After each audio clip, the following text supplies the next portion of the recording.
Every great story has its heroes. The CWL Las Vegas Open champions, OpTic Gaming. But heroes are nothing without a villain. I mean, I'm looking right through him at Gunless. I'm not worried about Slasher at all. Gunless is there for player. I got two sons up on this main stage with me, and the better one's sitting beside me, so I'm not much worried about it. And no player in COD history quite embraced that role like Patrick Price. At the end of the day, I'm going back to LA. They got to stay in Minnesota. I'm not too worried about it. Oh, all right, ACHES. This is the story of ACHES, COD's most infamous villain. ACHES' story begins in North Carolina. Coming from a family of baseball players, ACHES was expected to follow a sporting path, but something else caught his eye. I was playing a lot of Halo at the time, and kind of that conversation of, hey, you know, the new COD dropped, like, check it out. So I started playing the original Xbox version of Call of Duty 2. ACHES fell in love with the game, and at age 15, he competed in his first ever LAN event with Leverage. I had to convince my dad to basically come with me to Dallas, and he at the time obviously didn't know of how big it was and how big it was getting. So I think that was for him when he finally arrived and got to the MLG venue and kind of saw what it looked like on the inside. That's kind of when his eyes shifted to like, oh, okay, this is like a big deal. And it was with Leverage he met TeePee, and alongside a young Scump, the team made a name for themselves, winning MLG tournaments in Anaheim and Dallas. And on the server, a rivalry was brewing.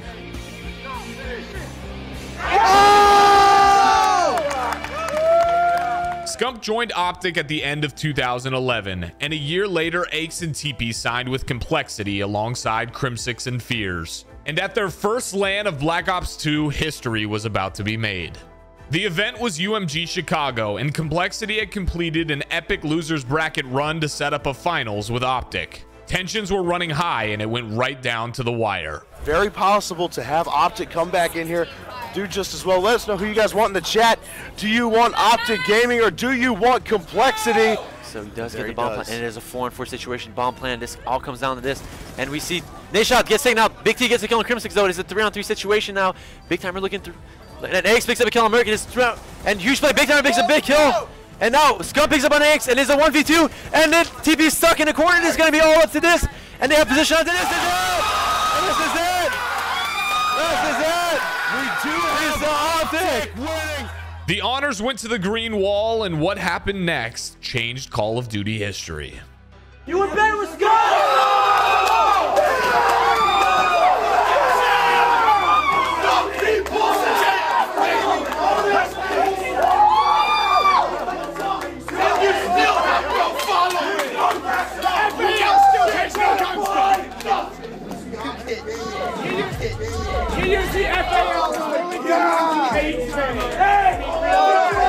Take something away from it. There was obviously a lot that led into that specific moment, but the rivalry hadn't been amplified to the point. It was mainly a rivalry between players and not so much the fans. That made waves across multiple publications. You know, it was heard across multiple esports. It was a big deal at the time. And that's when I think all the fans realized that, like, me and OpTic, we're not ever going to mesh. And so after that, that moment pivoted my career in terms of, you know, how I was going to be looked at as a personality in the scene. ACHES became the villain of COD Esports, and while some players may have gotten flustered, ACHES was empowered. I think throughout, you know, even before I was kind of labeled that, I was always a very blunt, outspoken shit talker. I love to get in my opponent's head. You know, I love to find even small advantages to win games, even outside of Call of Duty itself. That was always kind of the game theory aspect to it to me. When I was labeled that from a community perspective and just in general from players, I liked it. It was fun. It was entertaining. Let's go. Where are we going? Let's go. The casino? Give me my 10. All four of you? Let's do it. Let's go to the casino again. All four of you. And ACHES used that villain status to his advantage, as Complexity won championship after championship after championship. Complexity. So I think in Black Ops 2, me and Teep, we were just always searching for that perfect pair because we kind of knew how we wanted to play the game at the highest level. We knew what worked. We knew the system, and we just needed to find the right players to work in that system. I think individually, talent-wise, we were all at the top of our game at the time. I don't think you could pick a better team of players skill-wise, and we thought we were just so, you know, logically ahead of everybody else in terms of how we wanted to play and game sense. One's going for the bomb plant. Good fight, JCap here on the bridge. Nice. Shots, take down Scump. Fight JCap on the bridge. Ace trying to pick up a kill for the 1v2, trying to keep Complexity alive here on Express Sector Stray. The Ninja JCap here is going to come down to one final fight. Oh, Ace finds and picks up the kill. Ace with the 1v2 clutch. Complexity winning their 4th straight round. Ace will let him know about that one. With the Cole Dynasty, they just took over and started frying and winning.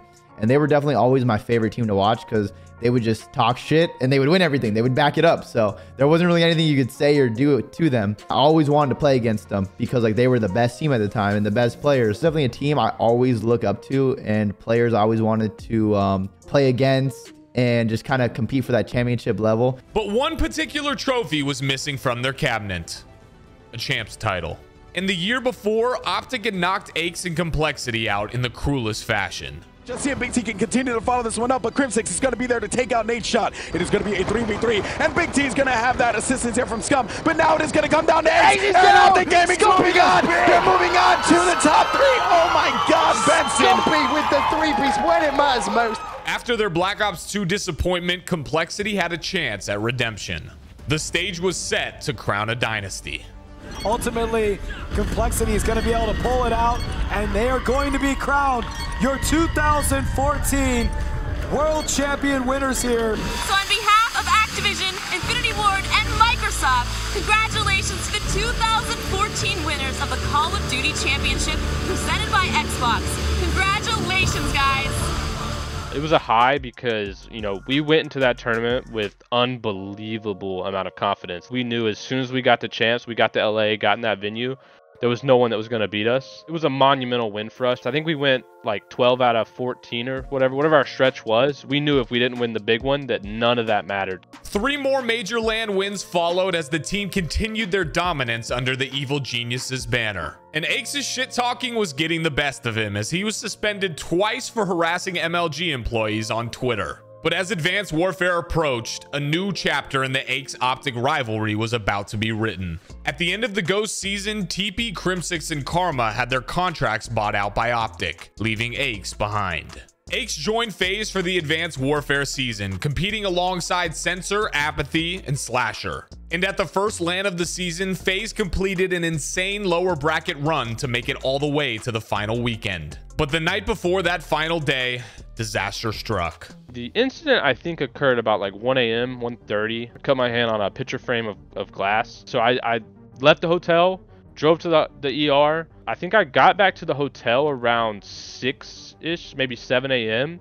I went up to my room. I think I just laid down for like 30 minutes. I didn't fall asleep. There was obviously a lot of nerves. I just, you know, cut my hand of thinking about what was going to happen when I show up and tell my team. When I got there, Adam Apicella, who everyone knows is Adam AP, was deciding like, hey, can we let this guy play? ACHES persevered and played the lower bracket finals, but with his hand cut up, he was struggling. And I got shit on like really bad. And I think my team was like, oh fuck, like, is this over? Is our tournament about to be end? But there was no way ACHES was gonna give up. I think the first match really was like a wake-up call in terms of like, all right, like you have 2 options, right? You can just go out sad and just be done and take that embarrassment, or you can actually like step up to the fucking plate and do what you got to do and, you know, not let your teammates down. ACHES trying to get the contested, but he just jumped straight towards someone. He gets the kill. Nice. ACHES with the 2-piece. That was massive play from him. Just like that, FaZe retakes the lead. Look for the flank coming in, and Chris gonna get there, but FaZe has already locked it up. A back and forth battle, and FaZe will get game 1. Scumpy on your screen right now is playing a bit of defense from the lobby. On the opposite end, you're gonna see the flag pulled by ACHES. Scump versus ACHES here. Can ACHES get this out? Nice movement from ACHES. What a play. He's now to the middle. There is one last last player from OpTic in position to stop it. Crim going up against his former teammate has to play this perfect. Just destroyed Crimsix. That was a huge kill. How did he just do that? That was a huge play, but Slasher has gone down. That's Nature with a kill. 3 versus 3. Time is ticking. Oh, Sensor! He's just going to kill a bubble game by a second. Sensor! Unbelievable play. That leaves Nature 1 on 3. He's going to get the kill though. 29 seconds left. Bomb down. Can he stay alive? Nature, no! FaZe win the championship. Sensor, an unbelievable play. What a comeback. FaZe had to do it twice. 2 best of 5s. That to me will forever live on as probably my greatest accomplishment in Call of Duty, just because of how much kind of went into that moment and doing it in 2 best of 5s and doing it on FaZe's first championship. I think that was just the perfect storm for me. That forever will live on as my greatest moment. But after this win, the wins started to dry up for FaZe. And after Sensor was removed from the team, ACHES was accused of deliberately throwing games. Our practice wasn't very good, and we weren't really performing as well as we did obviously at the event. We go into Orlando, we kind of, there was that like eerie vibe that you get on a team where you kind of know, like, you know, this is a make or break event. And after a 3rd place finish at Champs, ACHES departed FaZe. Spells with Prophecy, TCM, and Rise followed before he joined Envy for the Black Ops 3 season, reuniting with Slasher and TeePee. But despite a promising start, a game update saw the meta change towards SMGs, causing Envy's form to suffer. And ACHES was accused of losing his passion for the game. I'm tired of taking the back seat. Then get the fuck off, you fucking little loser, dude. You're a little fucking complaining bitch. All you do is sit there and complain and I'm trying to win. I can't Shut win your with dumb ass mouth, dude. That's ironic, Austin, when you've never won a damn thing in your career. Don't fucking sit there and talk about trying to win when you have no fucking idea how. He wasn't giving it his all like he hadn't won before, you know what I mean? Like, it was just like going through the motions in a sense, and I was trying to get on and, you know, work my ass off basically to try to win again. So there's a lot of problems, arguments, there's so many videos on YouTube and stuff like that. That was just a recipe for disaster. I feel like we worked well together in AW, but then in Black Ops 2 we just couldn't put it together, so that's why I made the team change.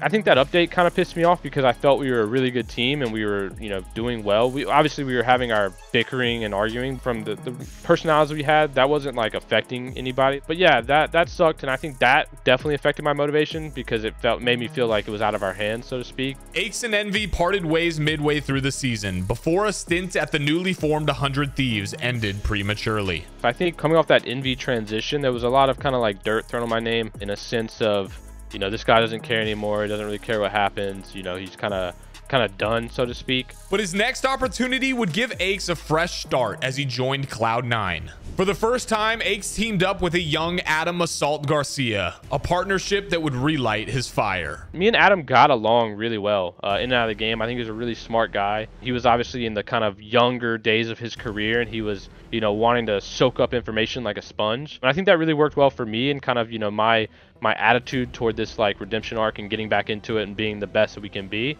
Their first event was COD Champs, and in a round 3 of losers bracket, they would face off against OpTic Gaming once again. OpTic were in the middle of their dynasty and were expected to win their first championship rings. And once again, ACHES had the chance to spoil the party. They're going to be hitting it as well. Assault's going to be coming over the top. Bomb Planner's going to die. Crimsix is going to fall as well. 2v4, Karma and FormaL. You have your work cut out for you. 30 seconds. That bomb is down. C9 has a very nice setup as well. FormaL's able to pick up one. He's not going to get traded out as well. Karma doesn't get the second. Player coming, challenge over top. FormaL's going to be able to help him out. Karma going for the kill. FormaL up to you. 1v1 situation. Assault coming over. And Assault wins the 1v1. OpTic Gaming, we will see a fudging later. C9 able to clutch up in the end. And what a performance that was. All the way down to the AR battle. And that is going to be it. Congratulations, C9. ACHES, 2 COD champs, back-to-back, takes down the green wall. Cloud9 lost the next round, but the IW season gave ACHES the chance to prove once again he could hang with the best. And as World War II came around, ACHES was back on familiar territory as he returned to EG. But their season started disastrously. This is it. This is the moment. He's going to fall. Dave goes for the challenge inside the site. aBeZy finds one. Not like this. Not like this. The trade comes through. And Epsilon win their first game here at the CWL Pro League. And what a game that is. a reverse sweep, and that could be massive for EG as their top 4 playoff hopes and dreams could collapse. Before fighting in relegations, EG made roster changes they hoped would save their team, as Assault and ACHES were reunited and Silly was brought in. And each player bought into ACHES' philosophy. I think I have a pretty tough love approach, but I think people who buy into, let's say, my system and kind of realize that I'm only hard on people that I really see the potential out of. I was really hard on Silly early on. Like, there was a lot of things that I wanted to correct about the way he was playing. And I was really hard on him, and he kind of knew it. But I think he understood that the only reason I was really being hard on him was because I knew that he could be a dominant force on this team. After a second place finish at CWL Seattle, confidence was high heading into champs. And in the final game of pool play, EG was in a do or die situation. To progress, they needed to clean sweep OpTic Gaming, and ACHES knew what he had to do. I think any time that ACHES plays OpTic, like, there's definitely something there. I think he just wanted to beat them so bad every time he played them. His individual play would always seem to get elevated whenever he plays OpTic. ACHES finds one, Assault finds another. Just methods, he's going to be taken down. I think it's all over, Miles. Berlin Hadrians, great walls that have fallen throughout history, and now you can add the green wall to that pile. Ladies and gentlemen, OpTic Gaming have been eliminated from COD champs. The win gave EG the momentum they needed to reach finals, and at that point, there was no stopping them. But the boots are back on the ground. ACHES, once again a world champ. That's 2 rings for ACHES, 2 rings for aBeZy. And welcome to the club, Silly and Assault, as evil geniuses, as an organization, get that first world championship. After years of rebuilding his career, ACHES had won a 2nd championship ring. And this victory in particular tasted super sweet. I think for me, if I didn't win that event, looking back, I would not be looked at the same as I am today. For me, winning that event was everything. I was probably more focused for that event than any other event I've ever played. We weren't really looked at as fan favorites by any means to win that tournament. So for me, it was a huge win. I think that's really where I kind of got the respect back that I had been longing for throughout the last year and a half, 2-year period. I think that was a big moment that I had been working for. But this championship proved to be ACHES' last, as COD moved to 5v5, throwing off the team dynamic. You know, obviously, if it didn't go 5v5, we would have kept that team and had no problems. We were obviously given such short notice that it was transitioned to 5v5, and we were kind of feeling rushed on what decisions we should make. We got to pick a 5th. You know, there wasn't many opportunity. A lot of people were contracted still. 2019 will always be the most just unfortunate year for us and everyone on that team. I don't blame anybody for that year. In 2020, COD moved to franchising, and ACHES had the opportunity to build a new roster on the LA Guerrillas. And while his time on the team didn't last, he was still able to get the appropriate send-off. Give it up for ACHES. I said give it up. ACHES, you heard this your whole career. This is nothing new, and I just asked you and the rest of the crew, does this actually fuel the fire on this team? How do you handle such negative energy from a crowd? Oh, 100%. I mean, Minnesota's weak, bro. I've seen so much worse. This is weak. I can't even hear this. After 2 years of dipping in and out of challengers, on January 27th, 2022, ACHES retired from Call of Duty. But his hopes for the future remain bright, as he'll undoubtedly leave behind a legacy that will define COD forever. I think for me, there's really no looking back. I'm proud of what I accomplished. I'm proud of what happened, and all steam ahead on the future, and kind of excited to find out what that looks for me.